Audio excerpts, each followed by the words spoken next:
लक्ष्मीपति नारायण भगवान की जय हो। हर हर महादेव। प्रिय भक्तगणों, आज आप सभी भक्तजन रसपान करेंगे बृहस्पतिवार व्रत की विधि एवं कथा। इस दिन बृहस्पतिश्वर महादेव जी की पूजा होती है। दिन में एक समय ही भोजन करें, पीले वस्त्र धारण करें, पीले पुष्पों को धारण करें। भोजन भी चने की दाल का होना चाहिए, नमक नहीं खाना चाहिए। पीले रंग का फूल, चने की दाल, पीले कपड़े तथा पीले चंदन से पूजा करनी चाहिए। पूजन के पश्चात कथा सुननी चाहिए। इस व्रत के करने से बृहस्पति जी अति प्रसन्न होते हैं और धन और विद्या का लाभ होता है। स्त्रियों के लिए यह व्रत अति आवश्यक है। इस व्रत में केले का पूजन होता है। तो आइए अब कथा को सुनते हैं। तो भगवान विष्णु का ध्यान करते हुए कथा को पूरा अंत तक सुनिएगा। और कथा सुनने से पहले आप सभी भक्तगणों से एक अनुरोध है, अगर आप हमारी चैनल पर नए हैं तो लाइक कर चैनल को सब्सक्राइब कीजिएगा और हो सके तो इस कथा को शेयर कीजिएगा और कमेंट बॉक्स में प्यारा से कमेंट करके बताइएगा कि हमारी कथाएं आप सभी को कैसी लगी। तो चलिए कथा को शुरू करते हैं। भारतवर्ष में एक प्रतापी और दानी राजा राज्य करता था। वह नित्य गरीबों और ब्राह्मणों की सहायता करता था। यह बात उसकी रानी को अच्छी नहीं लगती थी। वह ना ही गरीबों को दान देती, ना ही भगवान का पूजन करती थी और राजा को भी दान देने से मना किया करती थी। एक दिन राजा शिकार खेलने के लिए वन को गए हुए थे तो रानी महल में अकेली थी। उसी समय बृहस्पति देव साधु के वेश में राजा के महल में भिक्षा के लिए गए और भिक्षा मांगी। रानी ने भिक्षा देने से इनकार किया और कहा, हे साधु महाराज, मैं तो दाने पुण्य से तंग आ गई हूँ। मेरा पति सारा धन लुटाते रहते हैं। मेरी इच्छा है कि हमारा धन नष्ट हो जाए। ना रहेगी बांस, ना बाजेगी बांसुरी। साधु ने कहा, देवी, तुम तो बड़ी विचित्र हो। धन संतान तो सभी चाहते हैं। पुत्र और लक्ष्मी तो पापी के घर भी होनी चाहिए।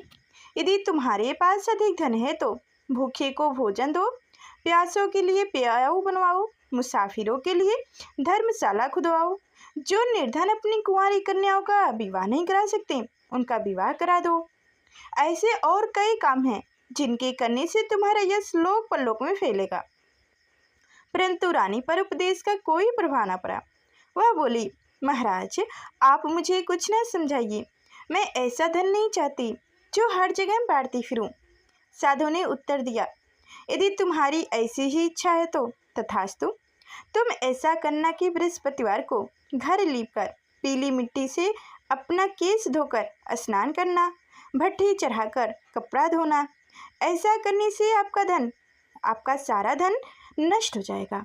इतना कहकर वह साधु महाराज वहाँ से अलुप्त हो गए।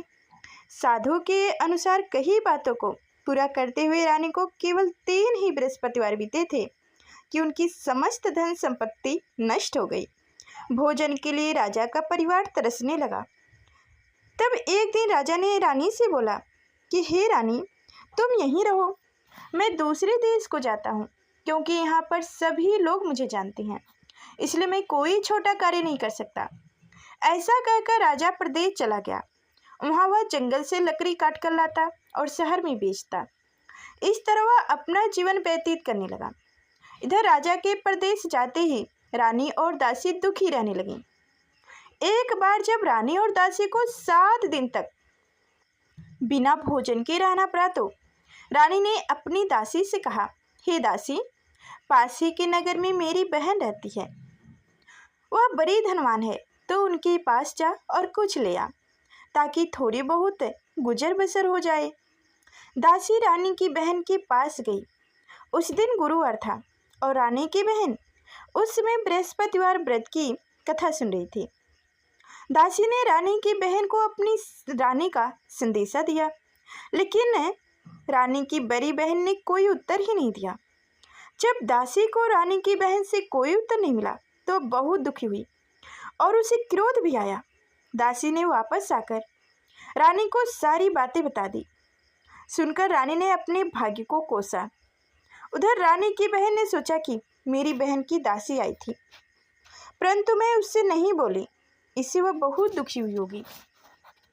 कथा सुनकर और पूजन समाप्त करके वह अपनी बहन के घर आई और कहने लगी, बहन, मैं बृहस्पतिवार का व्रत कर रही थी। तुम्हारी दासी मेरे घर आई थी, परंतु जब तक कथा होती है तब तक ना तो उठते हैं और ना ही बोलते हैं, इसलिए मैं नहीं बोली। कहो दासी क्यों गई थी? रानी बोली, बहन, तुमसे क्या छुपाऊं, हमारे घर में खाने तक को अनाज नहीं था। ऐसा कहते कहते रानी की आंखें भर आई। उसने दासी समेत पिछले 7 दिनों से भूखे रहने तक की बात अपनी बहन को विस्तार पूर्वक बता दी। रानी की बहन बोली, देखो बहन, भगवान बृहस्पति देव सबकी मनोकामनाओं को पूर्ण करते हैं। देखो शायद तुम्हारे घर में अनाज रखा हो।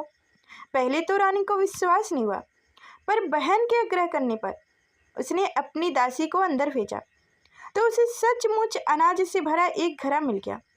यह देखकर दासी को बड़ी हैरानी हुई।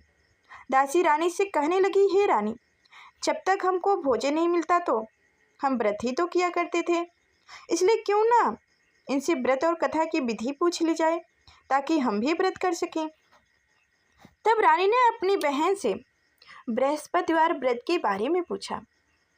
उसकी बहन ने बताया, बृहस्पतिवार के व्रत में चने की दाल और मुनक्का से भगवान विष्णु का केले के जड़ में पूजन करें तथा दीपक जलाएं और कथा सुनें और पीले भोजन ही करें, इससे बृहस्पति देव प्रसन्न होते हैं।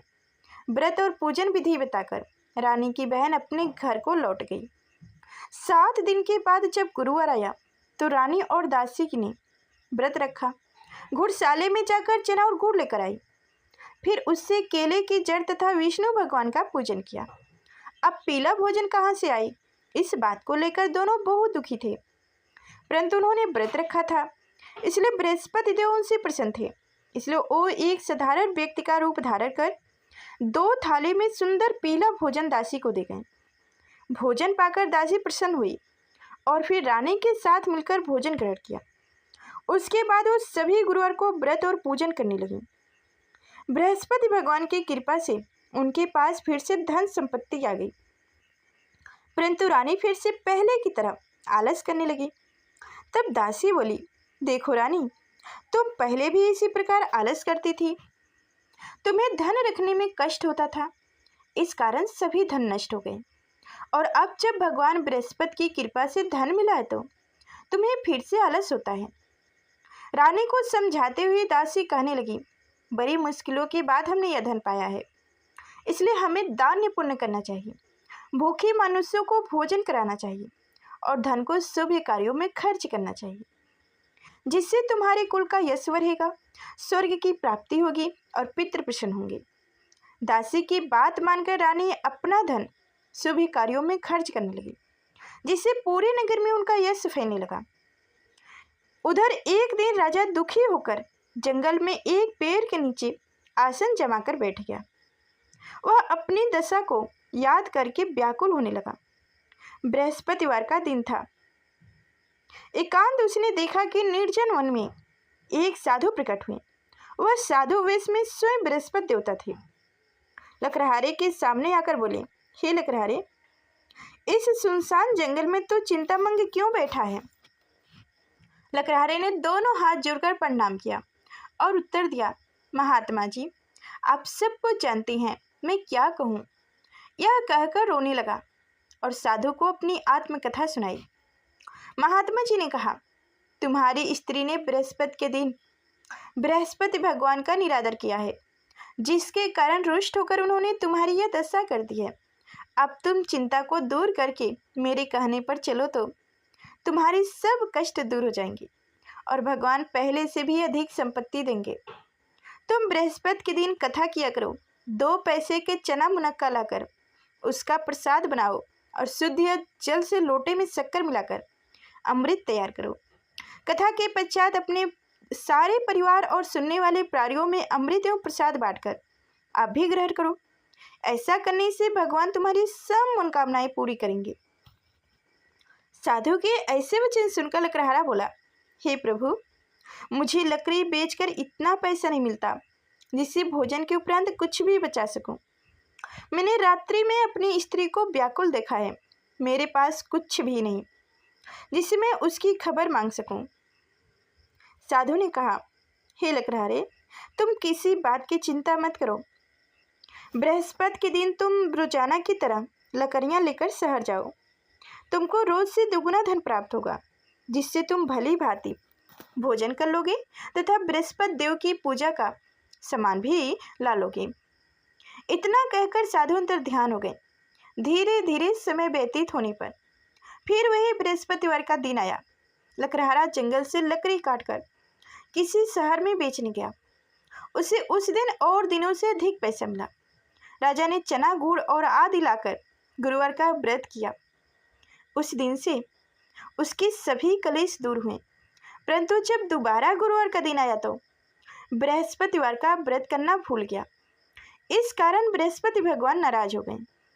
उस दिन उस नगर के राजा ने विशाल यज्ञ का आयोजन किया तथा शहर में यह घोषणा करवा दी कि कोई भी मनुष्य अपने घर में भोजन न बनाए, न आग जलवाए। समस्त जनता मेरे यहाँ भोजन करने आए। इस आज्ञा को जो नहीं मानेगा उसे फांसी की सजा दी जाएगी। इस तरह की घोषणा संपूर्ण नगर में करवा दी गई। राजा की आज्ञा अनुसार शहर के सभी लोग भोजन करने गए, लेकिन लकड़हारा कुछ देर से पहुंचा, इसलिए राजा उसको अपने साथ घर ले गए और ले जाकर भोजन करा रहे थे। तो रानी की दृष्टि उस खूंटी पर पड़ी जिस पर उसका हार लटका हुआ था। वह वहां पर दिखाई ही नहीं दिया। रानी ने निर्णय किया कि मेरा हार इस मानुस ने चुरा लिया है। उसी समय सिपाहियों को बुलाकर उसको कारागार में डलवा दिया। जब लकड़हारा कारागार में पड़ गया और बहुत दुखी होकर विचार करने लगा कि ना जाने कौन से पूर्व जन्म के कर्म से मुझे यह दुख प्राप्त हुआ है, और उसी साधु को याद करने लगा जो कि जंगल में मिले थे। उसी समय तत्काल बृहस्पति देव साधु के रूप में प्रकट हुए और उसकी दशा को देखकर कहने लगे, अरे मूर्ख, तूने बृहस्पति देव की कथा नहीं करी, इस कारण तुझे दुख प्राप्त हुआ है। अब तुम चिंता मत कर। बृहस्पतिवार के दिन कारागार के दरवाजे पर 4 पैसे पड़े मिलेंगे। उनसे तो बृहस्पति देव की पूजा करना, तेरे सभी कष्ट दूर हो जाएंगे। बृहस्पति के दिन उसे 4 पैसे मिले पड़े। लकड़हारा ने कथा कही। उसी रात्र को बृहस्पति देव ने उस नगर के राजा को स्वप्न में कहा, हे राजा, तुमने जिस आदमी को कारागार में बंद कर दिया है वह निर्दोष है, वह राजा है, उसे छोड़ देना। रानी का हार उसी खूंटी पर लटका है। अगर तू ऐसा नहीं करेगा तो मैं तेरे राज्य को नष्ट कर दूंगा। इस तरह रात्रि के स्वप्न को देखकर राजा प्राप्त काल उठा और खूंटी पर हार देखकर लकड़हारे को बुलाकर क्षमा मांगी तथा लकड़हारे को योग्य सुंदर वस्त्र आभूषण देकर विदा कर दिया। बृहस्पति देव की कथानुसार लकड़हारा अपने नगर को चल दिया। राजा जब अपने नगर के निकट पहुंचा तो उसे बड़ा आश्चर्य हुआ। नगर में पहले से अधिक बाग, तालाब, कुआं तथा बहुत सी धर्मशाले आदि बन गए हैं। राजा ने पूछा, यह किसका बाग और धर्मशाला है? तब नगर के सब लोग कहने लगे, यह सब रानी और दासी के हैं। तो राजा को आश्चर्य हुआ और गुस्सा भी आया। जब रानी ने यह खबर सुनी कि राजा आ रहे हैं तो उन्होंने दासी से कहा, हे दासी, देख राजा हमको कितनी बुरी हालत में छोड़ गए थे। हमारी ऐसी हालत देखकर वह लौट न जाए, इसलिए तू दरवाजे पर खड़ी हो जा। आज्ञा अनुसार दासी दरवाजे पर खड़ी हो गई। राजा आए तो उन्हें अपने साथ लिया लाई। तब राजा ने क्रोध करके अपनी रानी से पूछा कि यह धन तुम्हें कैसे प्राप्त हुआ है? तब उन्होंने कहा, हमें यह सब धन बृहस्पति देव के इस व्रत के प्रभाव से प्राप्त हुआ है। राजा ने निर्णय किया कि 7 रोज बाद तो सभी बृहस्पति देव का पूजन करते हैं, परंतु मैं प्रतिदिन दिन में 3 बार कहानी तथा रोज व्रत किया करूँगा। अब हर समय राजा के दुपट्टे में चने की दाल बधी रहती तथा दिन में 3 बार कहानी कहता। एक रोज राजा ने विचार किया कि चलो अपनी बहन के यहाँ हो आऊँ। इस तरह निर्णय कर राजा घोड़े पर सवार होकर अपनी बहन के वहाँ को चलने लगा। मार्ग में उसने देखा कि कुछ आदमी एक मुर्दे को ले जा रहे हैं। उन्हें रोककर राजा कहने लगा, अरे भाइयों, तुम मेरी बृहस्पति देव की कथा सुन लो। वो बोले, लो हमारा तो आदमी मर गया है, इनको अपनी कथा की परी है। परंतु कुछ आदमी बोले, अच्छा कहो, हम तुम्हारी कथा भी सुनेंगे। राजा ने दाल निकाली और कथा कहनी शुरू कर दी। जब कथा आधी हुई थी कि मुर्दा हिलने लगा, और जब कथा समाप्त हो गई तो राम राम करके मानुस उठकर खड़ा हो गया। फिर राजा ने आगे चलने लगा। आगे मार्ग में उसे एक किसान खेत में हल चलाता मिला। राजा ने उसे देखा और उससे बोला, अरे भैया, तुम मेरी बृहस्पतिवार की कथा सुन लो। किसान बोला, जब तक मैं तेरी कथा सुनूंगा तब तक 4 हरवे जोत लूंगा। जा अपनी कथा किसी और को सुनाना। इस तरह राजा आगे चलने लगा। राजा के हटते ही बैल पिछाड़ खाकर गिर गए तथा किसान के पेट में बड़ी जोर का दर्द होने लगा। उस समय उसकी माँ रोटी लेकर आई। उसने जब यह देखा तो अपने पुत्र से सब हाल पूछा और बेटे ने सभी हाल कह दिया। तो बुढ़िया दौड़ी दौड़ी उस घुड़सवार के पास गई और उससे बोली कि मैं तेरी कथा सुनूंगा, तो अपनी कथा मेरे खेत पर चलकर ही कहना। राजा ने बुढ़िया के खेत पर जाकर कथा कही, जिसके सुनते ही बैल उठकर खड़े हो गए तथा किसान के पेट का दर्द भी बंद हो गया। फिर राजा आगे चलने लगा। राजा आगे चलकर अपनी बहन के घर पहुंचा। बहन ने भाई की खूब मेहमानी की। दूसरे रोज प्राप्तकार राजा जगा तो वह देखने लगा कि सब लोग भोजन कर रहे हैं। राजा ने अपनी बहन से कहा, बहन, ऐसा कोई मनुष्य है जिसने भोजन न किया हो? मेरी बृहस्पतिवार की कथा सुन ले। बहन बोली, हे भैया, यह देश ऐसा ही है कि पहले यहाँ के लोग भोजन करते हैं, बाद में अन्य कोई काम करते हैं। अगर कोई पड़ोस में हो तो देख आती हूँ।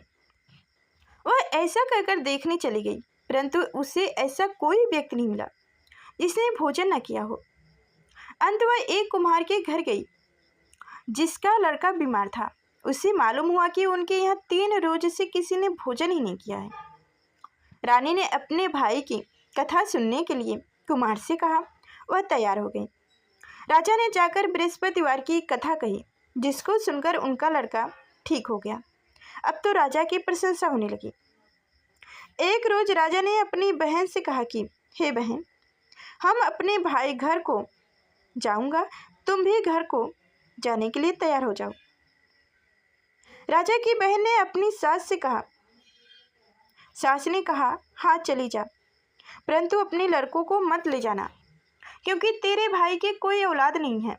बहन ने अपने भाई से कहा, हे भैया, मैं तो चलूँगा पर कोई बालक नहीं जाएगा।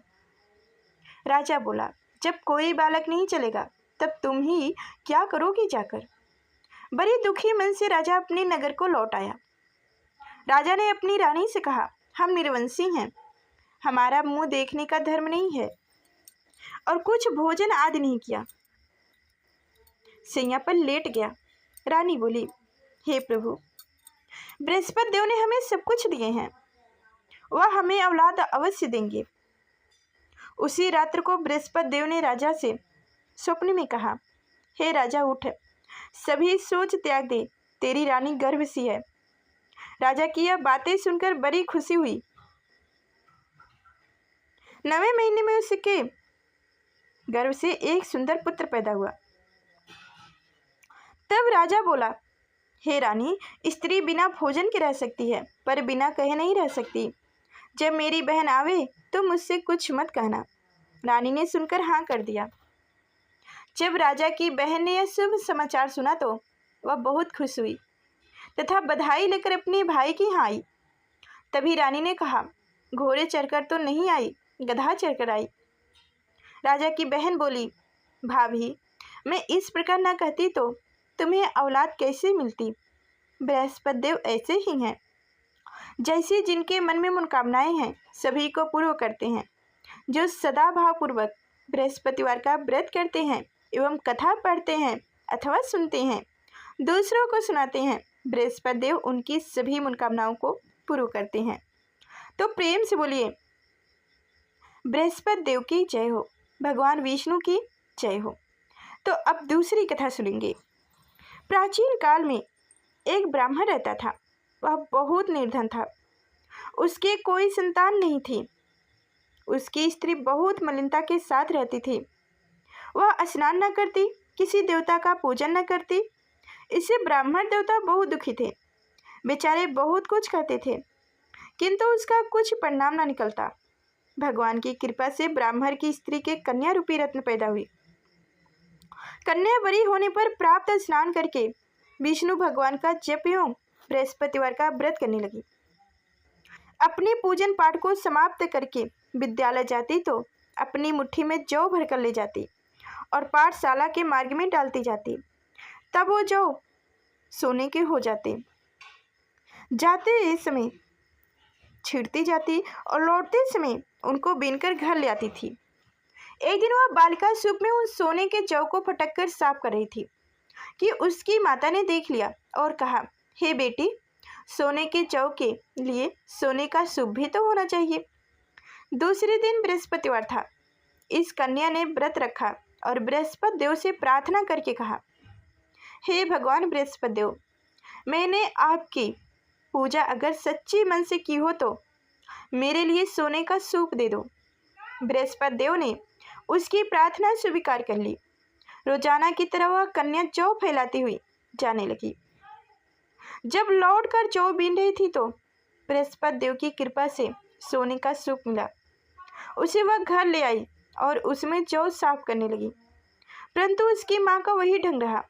एक दिन की बात है कि वह कन्या सोने के सूप में जौ साफ कर रही थी। उसमें उस शहर का राजपूत वहां से होकर निकला। इस कन्या के रूप और कार्य को देखकर मोहित हो गया तथा अपने घर आकर भोजन तथा जल त्याग कर उदास होकर लेट गया। राजा को इस बात का पता लगा तो अपने प्रधानमंत्री के साथ उसके पास गया और बोला, हे बेटा, तुम्हें किस बात का कष्ट है?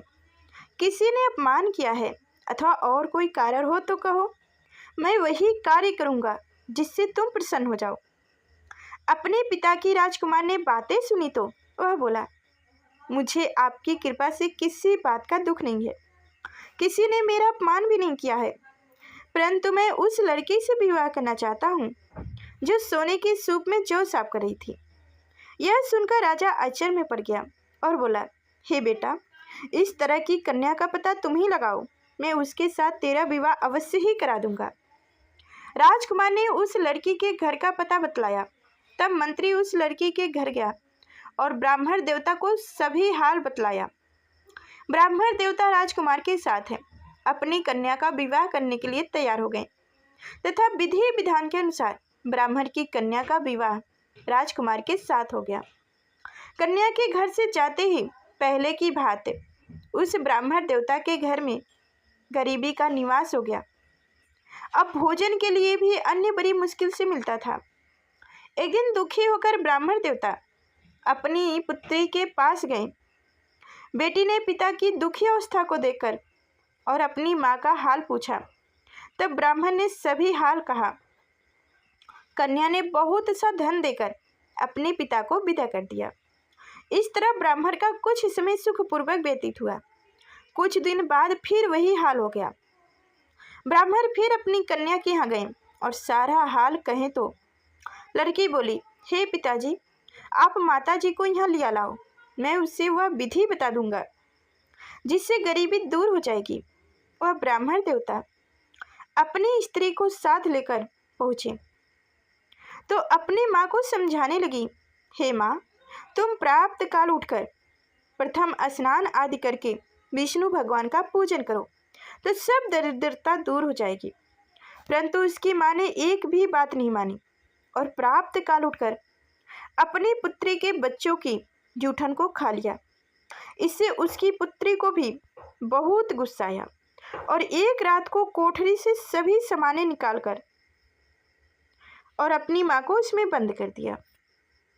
प्राप्त काल निकालकर तथा स्नान आदि कराकर पूजा पाठ करवाया तो उसकी माँ की बुद्धि ठीक हो गई और अब फिर प्रत्येक बृहस्पतिवार को व्रत रखने लगी। इस व्रत के प्रभाव से उसके माँ बाप बहुत ही धनवान और पुत्रवान हो गए और बृहस्पति जी के प्रभाव से इस लोक के सुख भोगकर स्वर्ग को प्राप्त हुए। तो इस तरह से बृहस्पतिवार व्रत कथा संपन्न हुआ। तो प्रेम से बोलिए विष्णु भगवान की जय हो, बोलिए बृहस्पति देव की जय हो। तो प्रिय भक्तगणों, उम्मीद करती हूँ कि आज की यह कथाएं आप सभी को अच्छी लगी होगी। तो लाइक कर चैनल को सब्सक्राइब करें। फिर मिलते हैं अगले नेक्स्ट वीडियो में, तब तक के लिए धन्यवाद।